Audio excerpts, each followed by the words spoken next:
En el programa anterior hablamos de la realidad de la iglesia. ¿Cuál es la iglesia? Hoy quiero hablar de la segunda parte y con esto terminamos la lección del libro Los ministerios y el discipulado en la iglesia. Hoy vamos a hablar de por qué hay división, por qué las iglesias están divididas. ¿Qué es ese fenómeno de divisionismo que vivimos en que un grupo se separa del otro y a veces se vuelven hasta enemigos? Hoy vamos a analizar el origen y las causas de la división dentro del cristianismo. Y hay unas que tienen lógica y otras no tienen lógica. Pero vamos a analizarla a la luz de las escrituras y también a la luz de la realidad que estamos viviendo en el mundo. Porque cuanto más nos dividimos, más débiles nos hacemos. Y eso sí, estar dividido no es estar separado. Estar dividido es estar en contienda, no pensar igual. Tomar cada uno su propio camino. Esta lección de hoy, con la cual concluyo este libro, Los ministerios y discipulados de la iglesia, nos va a hacer entender las causas de por qué los cristianos estamos tan divididos y cuáles son las causas lógicas e ilógicas de una división y qué enseña la Biblia al respecto. Así que ponga mucha atención a esta enseñanza.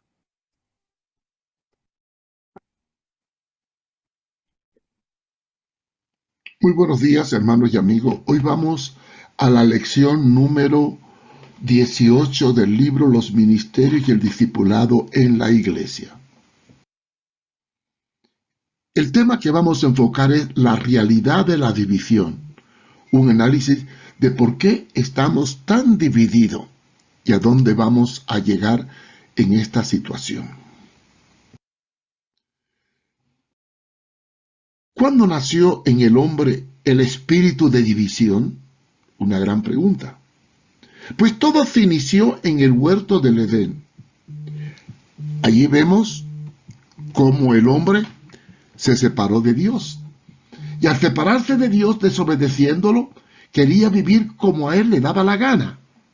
Y quería ser como dioses. Génesis 3:5.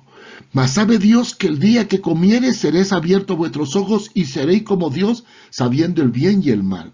Este espíritu de querer ser más de lo que era, lo llevó a la soberbia y lo dividió de su creador.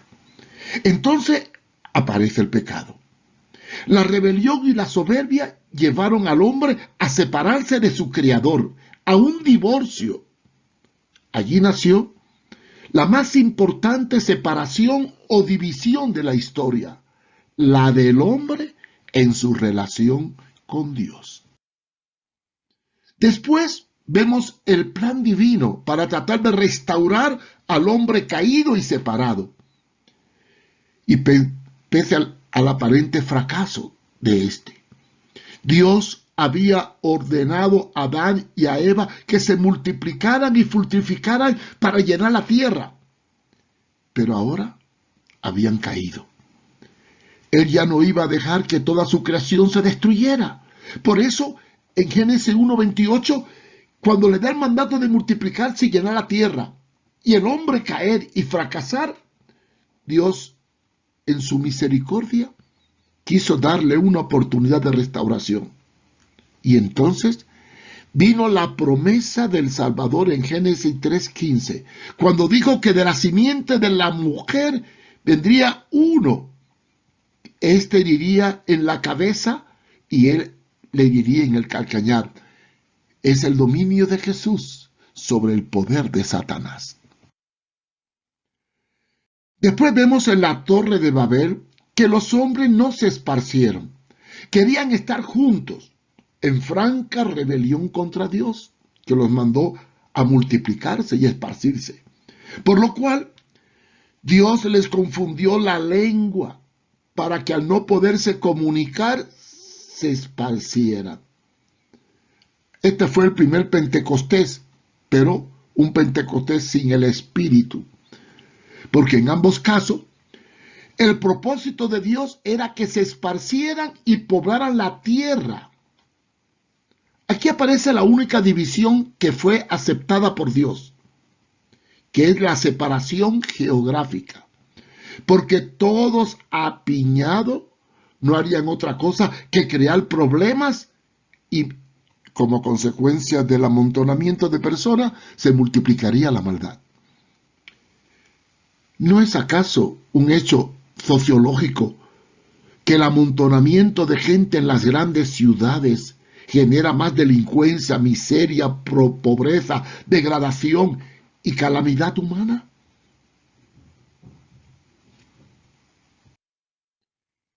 Este hecho se repite en nuestros tiempos. Vemos con asombro el fenómeno actual creado por la migración campesina a las grandes ciudades, en donde todos se apiñan para vivir juntos, produciéndose miles de conflictos colectivos. Las grandes ciudades del mundo son las más corrompidas y las más degeneradas, como por ejemplo New York, Los Ángeles, Londres, París, Madrid, etc. Si la iglesia primitiva no se hubiera esparcido, de seguro que se hubiera degenerado. Pero gracias a Dios que la persecución los obligó a expandirse y no permitió un centralismo que los llevara a una degeneración, como ocurrió posteriormente.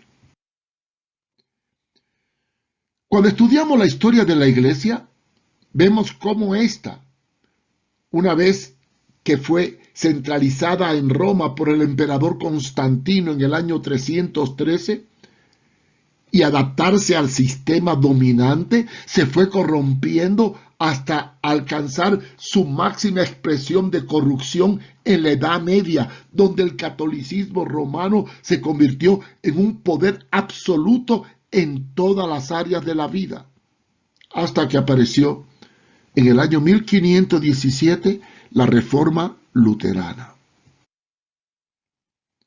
El mandato de Cristo fue id por todo el mundo, indicando que no hay límites. Sería un pecado querer estar siempre juntos en un solo lugar. Algunos han pensado que la iglesia debe estar en un solo lugar, de forma literal, y que todos deberíamos formar una ciudad o comunidad solo para cristianos, para que así no haya mal, ni tampoco se vaya a la gloria de Dios. Esta situación surgió en algunas etapas de la historia medieval de la Iglesia Católica, cuando los monasterios dio origen a que líderes religiosos se apartaran del mundo para formar comunidades menos corruptas. Sin embargo, la corrupción siguió prevaleciendo y junto con ella las desvirtuaciones doctrinales. Si somos luces y sal, como enseña la palabra, tenemos que estar esparcidos y alumbrando y sazonando. La separación geográfica y la expansión de la iglesia en las casas y sectores no es una división, ni cosa parecida, sino un fin para llevar a cabo una meta. Y esta meta se llama crecimiento. En una ocasión, los apóstoles más íntimos de Jesús, como era el apóstol Pedro, Jacobo y Juan, se fueron con el maestro aislado a un monte. Y allí se manifestó la gloria de Dios al transfigurarse Jesús y aparecer junto a él Moisés y Elías. Relato que está en Marcos 9, del 2 al 6. Ellos, asombrados ante tan maravilloso acontecimiento, dijeron: hagamos 3 enramadas, una para ti, otra para Moisés y otra para Elías. Pero no se dieron cuenta del disparate que estaban diciendo, porque el plan de Dios es separarnos para multiplicarnos y formar de toda lengua y nación un solo pueblo. Esta tendencia es natural y humana. Siempre buscamos quedarnos con lo bueno y esquivamos aquello que envuelve sacrificio y renunciación. La única división aceptada por Dios es la de posición y no la de actitud. Ya es el caso que ocurre muchas veces. Más bien, unos se separan no por causa de situación geográfica, sino por ideología, lo que se llama división. Deben ser las circunstancias y no el capricho humano lo que nos separe. El diablo ha tomado la división bíblica, que es geográfica, para producir otra división peor y contraria a la voluntad de Dios, que es la de que vamos a analizar en este estudio, que es la división de criterios.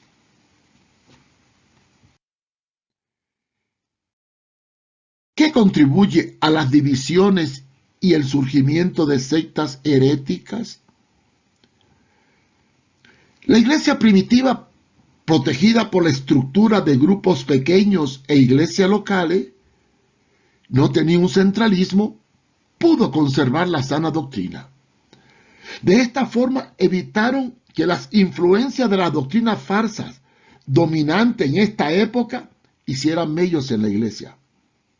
Es bien conocido el hecho de que el apóstol Pablo en su epístola arremete fuertemente contra los movimientos gnósticos procedentes de Grecia que existían en estos tiempos.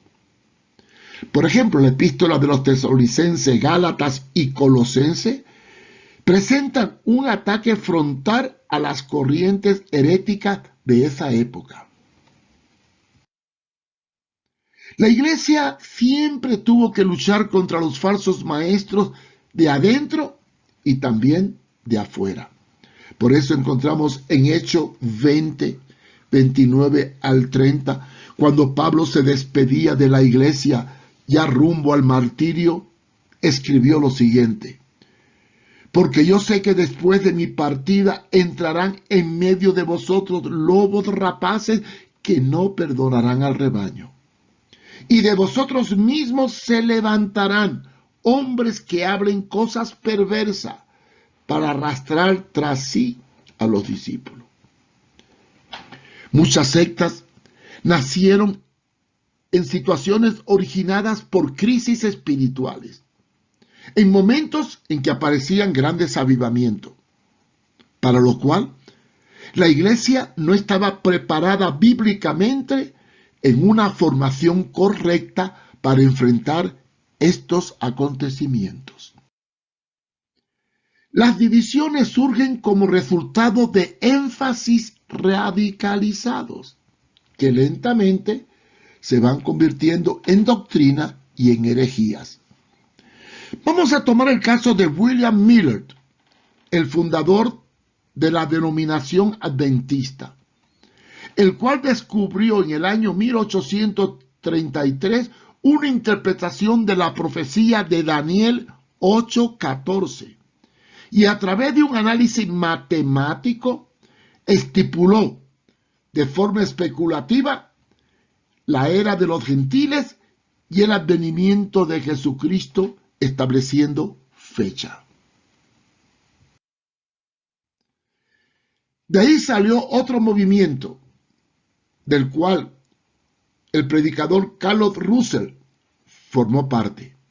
Este se llamó los Segundos Adventistas. Poco después vino una interpretación más amplia y especulativa de la profecía de Daniel, lo cual dio origen a las bases para que el predicador Russell fijara la fecha de la venida de Cristo para el año 1914. Carlos Tazel Russell, que se desprendió de los Segundos Adventistas, entonces formó el movimiento de los Testigos de Jehová, y sus famosas afirmaciones de que Cristo vendría en el 1914 no se cumplió, lo cual, al no ocurrir, dio lugar a otras interpretaciones, afirmando que vino, pero solo a escoger los 144,000.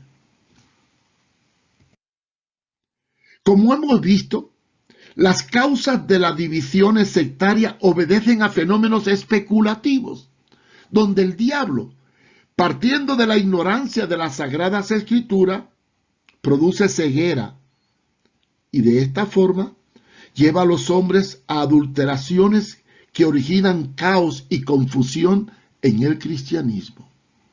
Pero no todas las divisiones siguen las mismas pautas heréticas. Hay casos cuando la división obedece más a capricho o situaciones históricas que a desvirtuaciones escriturales. El inicio de la unidad.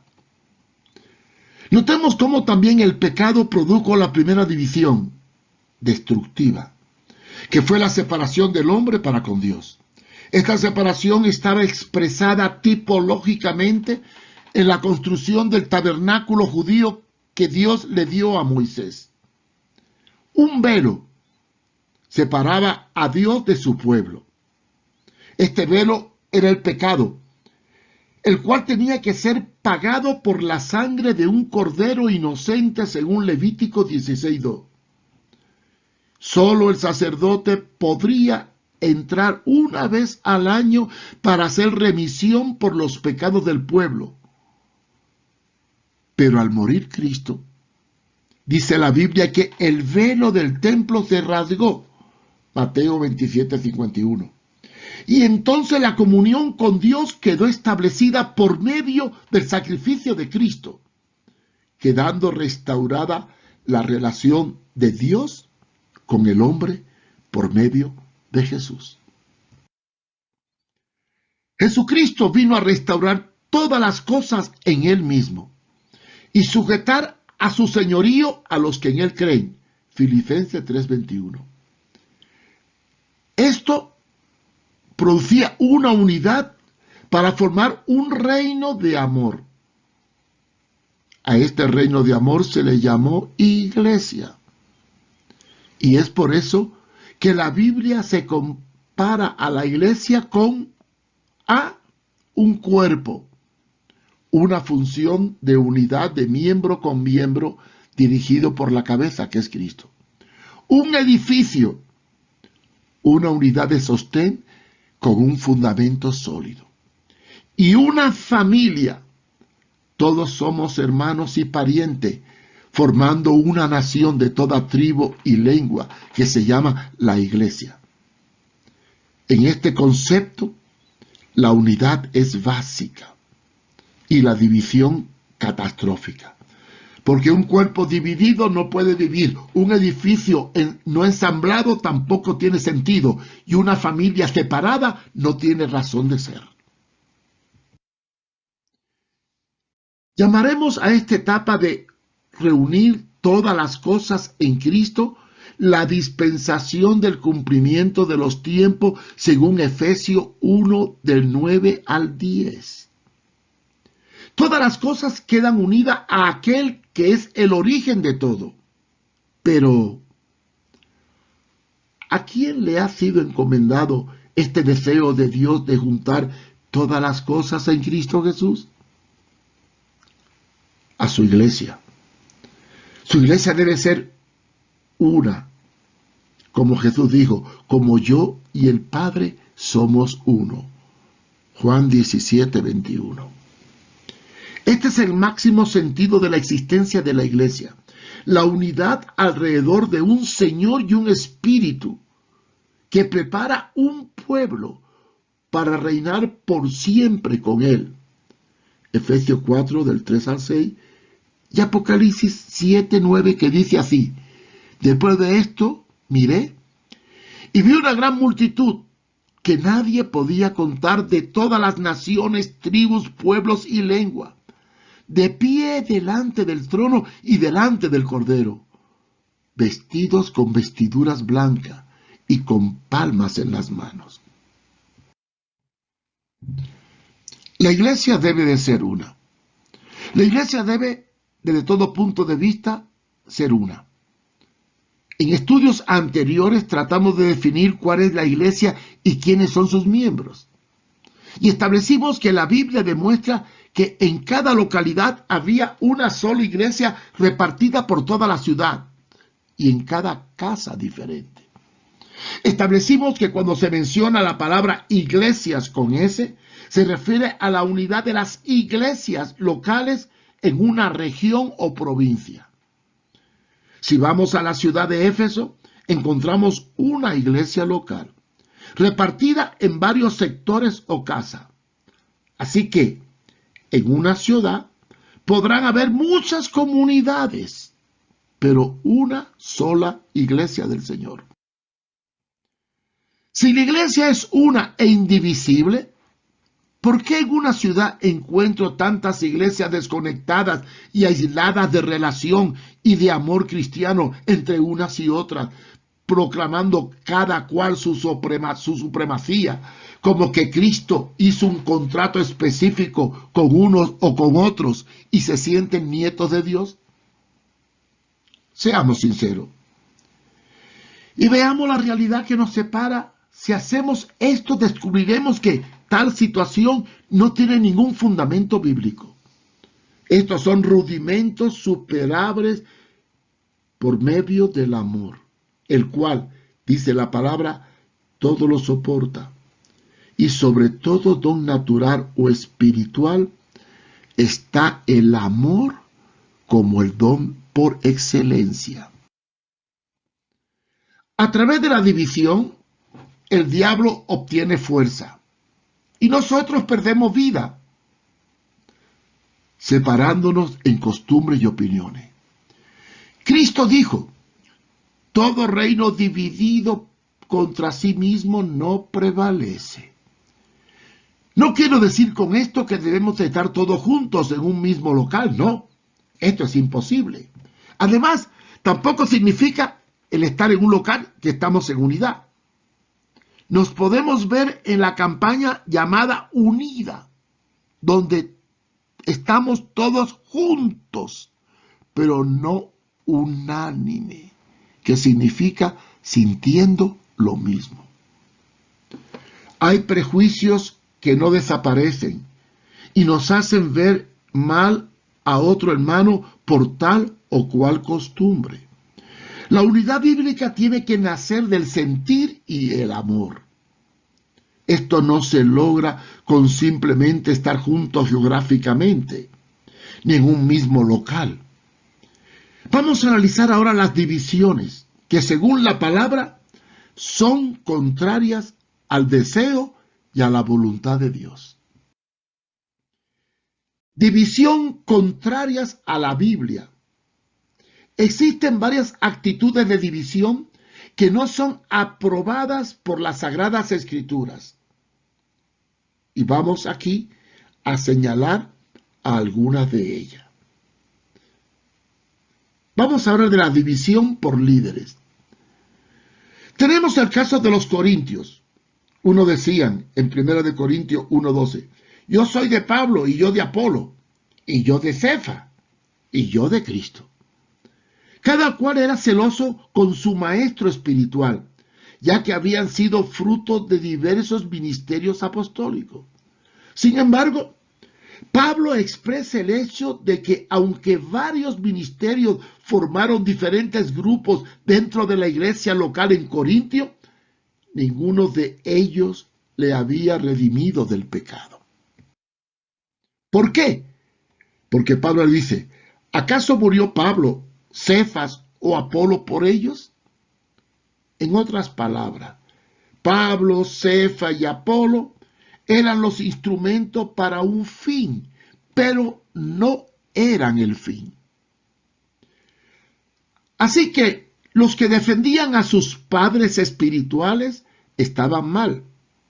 Y los primeros en reconocer esto eran los líderes que los habían formado. Pablo aclaró el asunto, afirmando que pese a los diferentes ministerios que han habido en esa iglesia e incluso a la discrepancia que podían haber de opiniones, todos debían ser de una misma mente y un mismo parecer. 1 Corintios 1:10.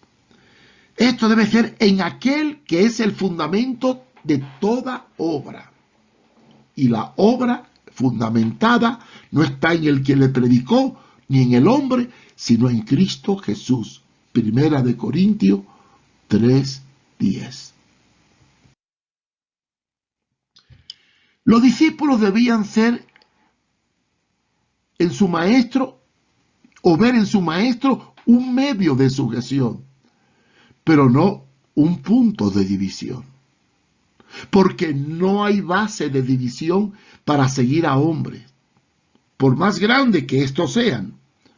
Pues al fin y al cabo, las Escrituras nos dicen en 1 Corintios 3:6, yo planté, Apolo regó, pero el crecimiento lo ha dado Dios.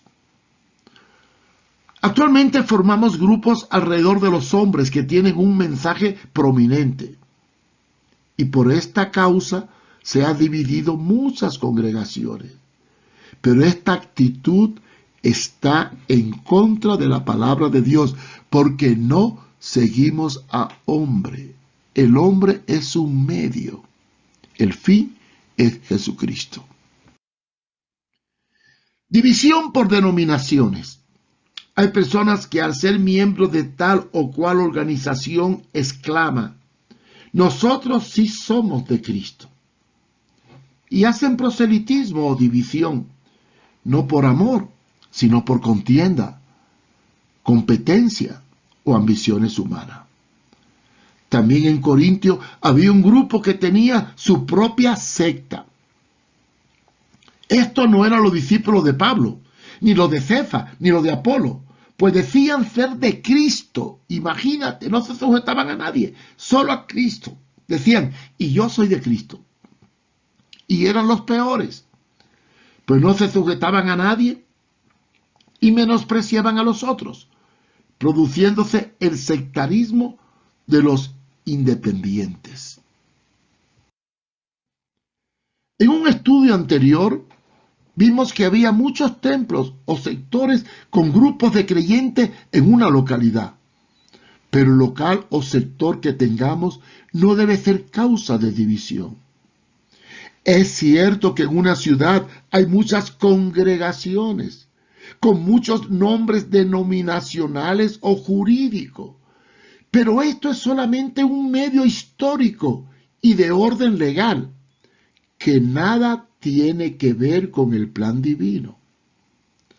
Aceptamos el hecho de que las denominaciones son el producto de un proceso circunstancial que se ha hecho necesario y hasta cierto punto saludable, pues hay opciones de buscar un pequeño rebaño edificante, principalmente cuando alguien está en una iglesia que el pastor abusa de la autoridad al ejercer un gobierno hegemónico. Pero no podemos justificar la actitud sectarista que muchos evangélicos tienen al defender y poner a su denominación como la mejor, única y exclusiva, discriminando a los demás. División por costumbres y rudimentos. En la palabra se encuentran muchas pruebas que prohíben la división por desacuerdo en cosas que son no fundamentales. Nosotros tratamos de dividir el cristianismo partiendo de cosas que deberían quedar eclipsadas por el amor. Sin embargo, aparecen estas cosillas que llamamos rudimentos, como que son más importantes que el mismo amor, que, según la Biblia, en Efesios 3:19, sobrepuja o sobrepasa todo entendimiento. Algunas divisiones son causadas por cosas que llaman doctrina, pero que no son doctrina, sino caprichos de rudimento o énfasis extremos. Por ejemplo, la división entre los que comen carne y los que no comen carne o les gustan la legumbre. O de aquellos que guardan un día, como es el sábado, y otros guardan el domingo. O porque unos hablan lengua y otros niegan la vigencia de la lengua, mientras que otros afirman que pasó de moda. O también por el uso de un velo en la cabeza, o por cierto rito o ceremonia, o por orar de pie o sentado, o por batir las manos. Hay otros que se dividen por costumbre, como los que usan las manos para cantar o la rechazan, o los que aceptan orar en voz alta y los que afirman que siempre hay que orar en silencio, los que enseñan que hay que danzar y los que se oponen a las danzas, los que no permiten el uso de instrumentos en los cultos y los que tienen una orquesta en la iglesia, montando a veces más que un culto, un espectáculo musical, etc. Todos estos problemas de división nacen como consecuencia de nuestras niñerías o falta de madurez. Dice la palabra que los que tales cosas hacen son niños y carnales. Primera de Corintios 3, del 2 al 5. Existen otros que con énfasis teológico causan sensacionalismo, enseñando ciertas verdades parciales que las explotan más allá de lo lógico y llegan a hacer de estos énfasis doctrinales una doctrina, cuando tan solamente son parte de una doctrina. Y con ello atraen, condenan y dividen la iglesia, estableciendo y manipulando la verdad de Dios e imponiéndola como un dogma de fe. Un ejemplo lo vemos, por ejemplo, en las corrientes teológicas que hoy se proliferan, como la llamada teología de la prosperidad, o la teología de la liberación, que es contraria, o la teología del reino, o la teología de la guerra espiritual, etcétera, etcétera. Pero es un deber vivir juntos, aunque tengamos diferentes criterios en cosas tan pequeñas en la vida cristiana. Un ejemplo de la diferencia de opiniones sin división está en el caso de los dos apóstoles que tuvieron una discusión, el apóstol Pedro y el apóstol Pablo. Pedro, el primero, era partidario del legalismo y la circuncisión, mientras que Pablo exaltaba la gracia y la incircuncisión. Una vez ambos se disgustaron y se enfrentaron cara a cara por cuestión de la circuncisión. El asunto tomó tanta fuerza que se convocó al Concilio de Jerusalén para resolverlo. Uno reprendió al otro fuertemente, según Gálatas nos relata en el capítulo 2, versículos del 11 al 21. Mas este enfrentamiento no produjo división, sino unidad en el cuerpo, pues el amor permitió que los choques no llevaran al conflicto, ni que la chispa causara la división de un incendio. Divisiones por niveles sociales. Esto sí es triste. Muchas veces en el culto las personas se fijan en la gente que allí llegan, en su forma de vestir, cómo viven, qué nivel social tienen, dónde están ubicados, a qué congregación pertenecen, qué conocimiento poseen. Hacen diferencia entre iglesia para los pobres e iglesia para los ricos. Establecen que hay iglesia para negros y blancos. Y a veces se ve la separación en una misma congregación. Y algunos dicen, Dios me ha dado un ministerio para los ricos. Y otros afirman, yo soy predicador de los pobres. La posición social en Cristo Jesús no pinta nada. Tales actitudes son contrarias a todo principio bíblico y atenta contra la igualdad establecida en la iglesia primitiva, siendo una de las más vergonzosas divisiones que tenemos dentro de la iglesia moderna. Muchos van a las reuniones para presumir de peinados y ropas ostentosas y critican a los que carecen de esto. corrompiendo así el Evangelio con modas y corrientes de este siglo.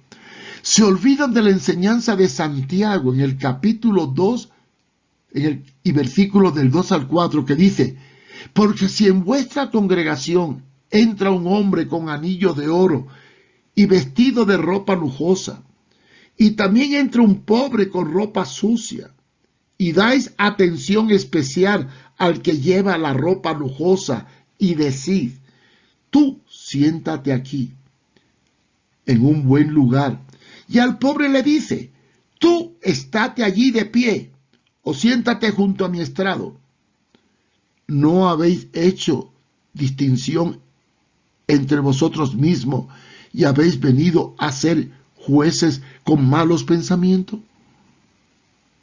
Quizás la división por clase, raza, color o nacionalidad sea la vergüenza más grande en la iglesia moderna. Nuestra forma de actuar en el mundo debe reflejar la realidad del deseo divino en nuestras vidas. Dios no hace acepción de persona. Miren cuántas citas lo afirma. Hechos 10:34, Romanos 12:11, Gálatas 2:6, Efesios 6:9, Colosenses 3:25.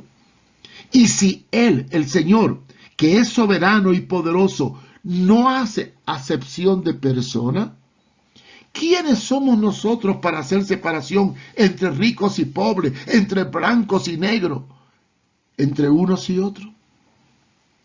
En 2 de Corintios, capítulo 8, versículo del 13 al 15, encontramos que en la iglesia primitiva era una comunidad compuesta por esclavos y amos, pobres y ricos, judíos y gentiles. Leamos este texto. Porque no digo para que haya para otros holgura y para vosotros estrechez, sino para que en este tiempo, con igualdad, la abundancia vuestra supla la escasez de ellos, para que también la abundancia de ellos supla la necesidad vuestra, para que haya igualdad, como está escrito: el que recogió mucho no tuvo más, y el que poco no tuvo menos.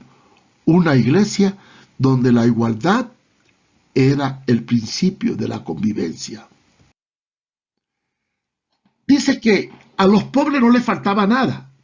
¿Por qué? Porque los ricos compartían con ellos. Y de lo mucho que tenían, suplían con su abundancia la escasez de los pobres. Este es el principio de igualdad en la iglesia. Jesús predicó y vivió con los pobres y desposeídos. Sin embargo, no le dio la espalda a los ricos y pudientes como a Zaqueo. Se ha tratado de hacer una teología de clases sociales. Y hemos tomado la palabra para defender posiciones sociales y políticas. Pero esto hace mucho daño al Evangelio. La iglesia no está llamada a tomar partido ni a alinearse con determinada corriente política, ya que Cristo es todo, los que en Él crean, el todo. La condición social no debe causar división en la iglesia, porque de ser así, reflejaría la falta de amor a la verdad central del Evangelio de Jesucristo. División por nacionalidades. En ningún lugar de la Biblia se menciona una iglesia con una determinada identidad nacionalista, como por ejemplo la iglesia griega de Corintio, ni se habla de la iglesia gentil de Antioquía o de la iglesia judía de Jerusalén. Esto no existía. Como si la iglesia estuviera dividida por naciones. La palabra nos enseña que para Dios no hay ni griego ni judío, ni circunciso ni circunciso, ni bárbaro ni escita, ni siervo ni libre, sino que todos es todo y en todos.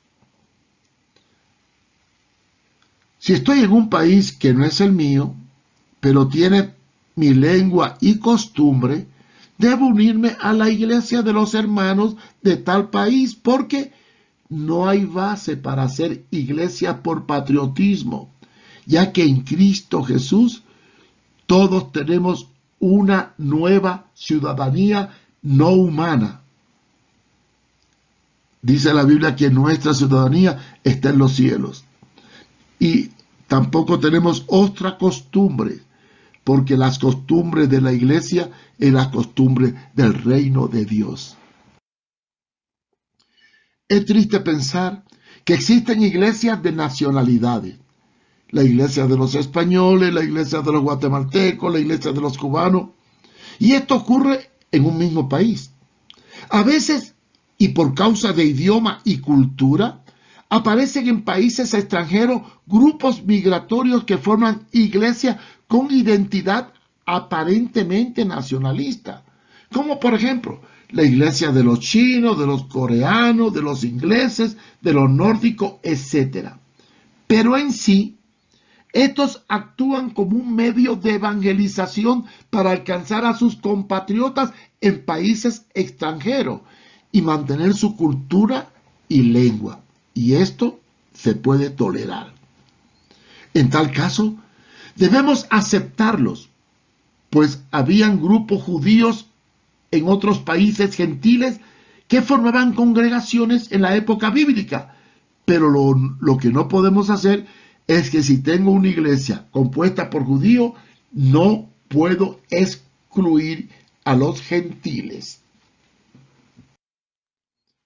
Esta iglesia, por identidad lingüística, no son divisiones, sino expresiones culturales en otros pueblos que cuidan su patrimonio.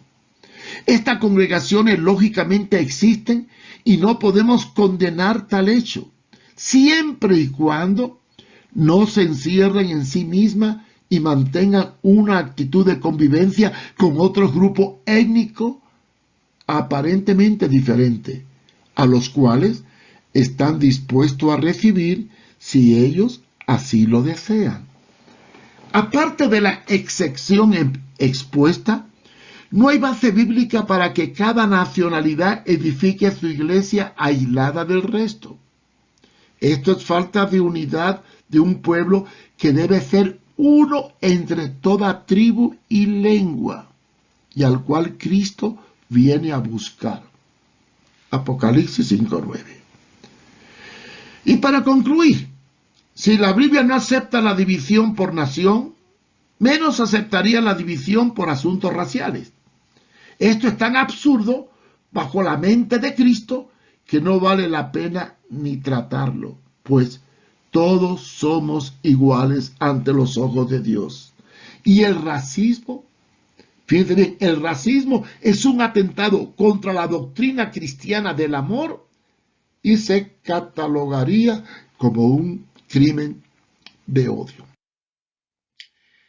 Es necesario proclamar la igualdad, sin distinción entre rico y pobre, entre sabio e ignorante, entre negros o blancos, para así formar una sola familia, una unidad en el espíritu de amor que nos da la vida nueva de la criatura en Cristo Jesús.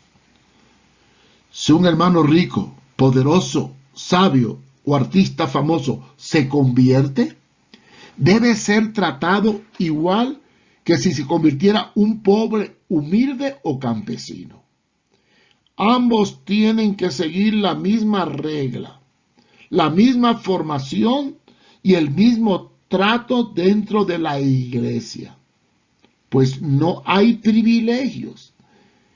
Y todo proceso de nacimiento y crecimiento espiritual tiene que seguir las mismas reglas biológicas y espirituales, y no podemos aceptar dentro de la iglesia el tráfico de influencia o el soborno espiritual por tener una posición superior o porque tenemos poder económico o que podemos comprar al pastor. No, ante Dios todos somos iguales. Conclusión. Queda clara la idea que la separación de la iglesia es como consecuencia de geografía y posición. Y no podemos aceptar otros motivos ajenos a los aquí enseñados. Solo y por razones geográficas se acepta la división o separación de los creyentes. De lo contrario, estamos actuando fuera de la voluntad de Dios. Espero que esta enseñanza la haya edificado. La puede encontrar después de haberla transmitido en mi canal Mario Fumero en YouTube. Muchas gracias por su compañía y le esperamos en las próximas enseñanzas. Gracias por acompañarnos y esperamos que esta lección sea de bendición para su vida. Si quiere aprender más, visite mi página web www.contralapostasía.com o también cualquier pregunta o sugerencia, escriba a mi correo marioeduardofumero@gmail.com. Dios les bendiga.